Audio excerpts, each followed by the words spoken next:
Good morning students. Welcome to chemistry video class. In this class we will discuss about last topic in group 17 elements, that is interhalogen compounds. What is that? Interhalogen compounds. This concept is very important for subjective as well as objective examination. Very simple. First of all, what are interhalogen compounds? Compounds formed by combination of halogens among themselves. Compounds formed by combination of halogens among themselves are known as interhalogen compounds. Suppose if you take Cl2Br2F2, these are not interhalogen compounds. Why? Because these are not formed by combination of two different halogens. Cl2 is formed by combination of Cl and another Cl. Same type of halogens are there. So it is not interhalogen compound. Halogen with other halogens, say for example combination of chlorine and fluorine.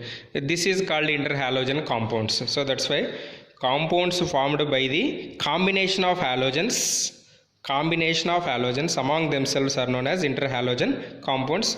We have four types of interhalogen compounds. Before going to that, so how interhalogen compounds are generally represented? X dash. So here X is halogen, X dash is also halogen. Then how to differentiate? X means halogen with large size, low electronegativity. X dash means halogen with more electronegativity and small size. Say for example, we have four types: X dash type, X3 dash type, X5 dash type, X7 dash type. Suppose if you take this one, CLF is an example. CLF. So here in chlorine and fluorine, which is a small size? F is a small size. So that's why it is equal to X dash. Here which is large size and less electronegative? Chlorine. So it is equal to Cl. Okay, for this example ClF3, for this BrF5, for this IF7. So here X dash is equal to fluorine, X is equal to iodine, like that students. So that's why, so how interhalogen compounds are represented? X dash. Here what is X? X is a halogen with large size and X dash is halogen with a small size and more electronegative. Small size means obviously it is more electronegative.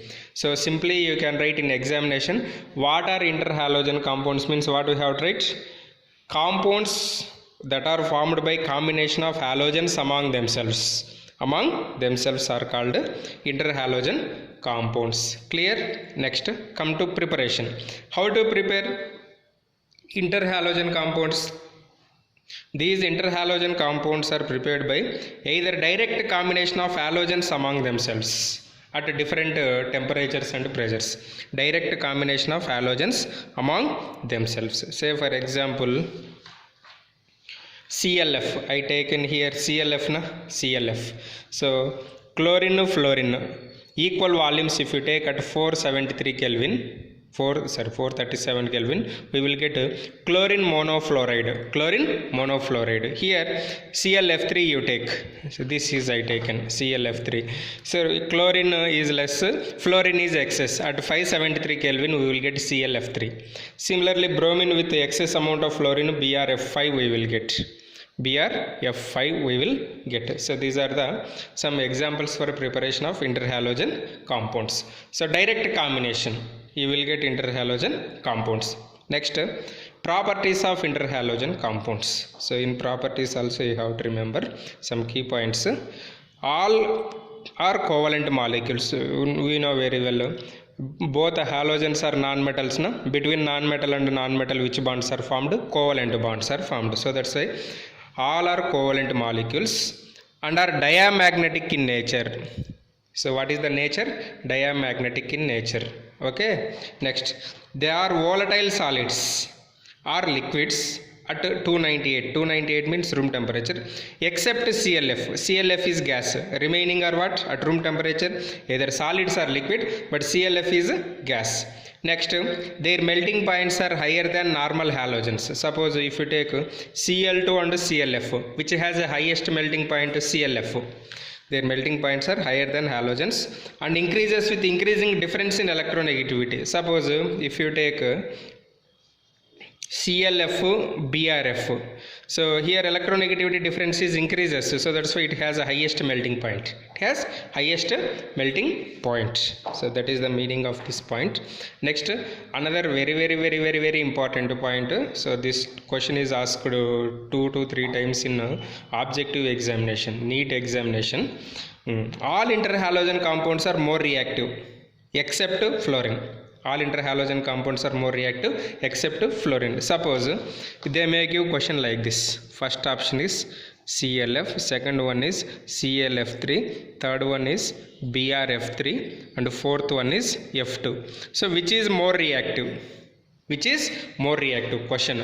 Actually, if this fluorine is not there, it is very difficult to predict reactivity because all interhalogen compounds are more reactive. But if fluorine is given, so compulsory we have to choose fluorine only. So except fluorine, all interhalogen compounds are more reactive. Say one more example, Cl2, Br2, I2 and ClF. Which is more reactive?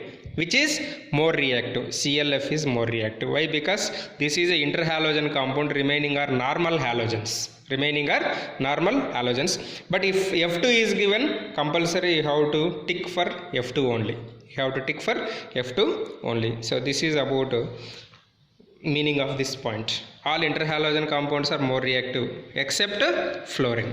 Clear? Next, why interhalogen compounds are more reactive? This is important for subjective examination. The bond between two dissimilar halogens, say for example chlorine, fluorine. So the bond between two dissimilar halogen atoms is weaker than the bond between two similar halogen atoms. So two similar halogen atoms. So that's why all interhalogen compounds are more reactive except fluorine. Next, last property. All interhalogen compounds undergo hydrolysis, giving halide ion and oxohalide ion. Halide ion and oxohalide ion. Here this halide ion is given by smaller halogen, whereas oxohalide ion is given by bigger halogen. So these are the examples. So what type of halide ion and what type of oxohalide ion we will get. So this is about properties of interhalogen compounds. Next, uses. So what are the uses of interhalogen compounds? Interhalogen compounds are used as non-aqueous solvents. Non-aqueous solvents. Interhalogen compounds of fluorine, say for example ClF, BrF3 like that. These all are act as good fluorinating agents. Good fluorine. So if you want to separate fluorine, so it is better to separate from interhalogen compounds. Why? Because they are act as a good fluorinating agents. Next, another last important point, ClF3, BrF3 are used in making gaseous UF6, which is used in enriching U235Cl. U235, that is uranium isotope. So why uranium is a radioactive element? In nuclear reactors, radioactive element uranium is used. So if you want to remove such type of uranium from nuclear reactors, just we have to treat that uranium with chlorine, that is interhalogen compounds of either ClF3 or BrF3. Then what happens? The uranium is converted into UF6. Uranium is converted into UF6. This is not much dangerous than uranium. So these are the uses of interhalogen compounds. Next, last one, that is structure of interhalogen compounds. So interhalogen compounds 4 types, XX dash, XX3 dash, XX5 dash and XX7 dash. Here XX dash has no hybridization for central halogen. Central halogen means halogen with large size. Halogen with large size. Please remember, what is the central halogen in interhalogen compounds? Halogen with large size. So its geometry is linear. So here I given structures also. ClF is XX dash type. So its geometry is linear. How many lone pairs? 3 lone pairs. So just you have to apply the formula, group number minus oxidation state. Here this large size halogen oxidation state +1. So it is 7th group element. 7 minus 1 means 6. 6 means 3 lone pairs. Next, XX3 dash. X3 dash, ClF3 I taken. It has a T shape. You see, this is the T shape. Okay, this is the T shape with two lone pairs. Why? Because oxidation state is +3. 7 minus 3 means 4. 4 means two lone pairs. Next, XX5 square pyramid. XX7 pentagonal bipyramidal, that is IF7 is the best example. No lone pairs here, all are utilized for bonding. Hybridization is sp3d3 for pentagonal bipyramidal. Hybridization is sp3d2 for XX5 dash, and hybridization is sp3d for XX3 dash.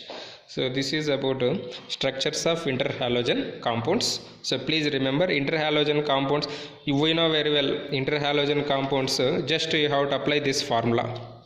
Half into central atom group number plus number of mono valencies plus or minus charge. This is the formula for hybridization. Say if you take ClF3 example. Here what is the central one is chlorine.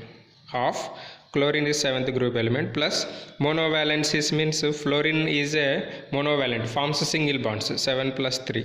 So half into 10. 10 means 5. 5 means sp3d.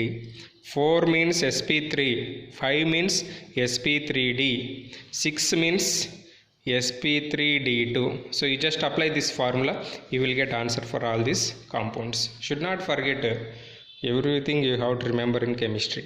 Okay. Next, in this hybridization structure is important. Next, in this why interhalogen compounds are more reactive? Examples just now we discussed, that is important. Next, what are interhalogen compounds? We discussed, that is important. Definition is important. So this is about group 17 elements. Group 17 elements. Have a nice day. Thank you.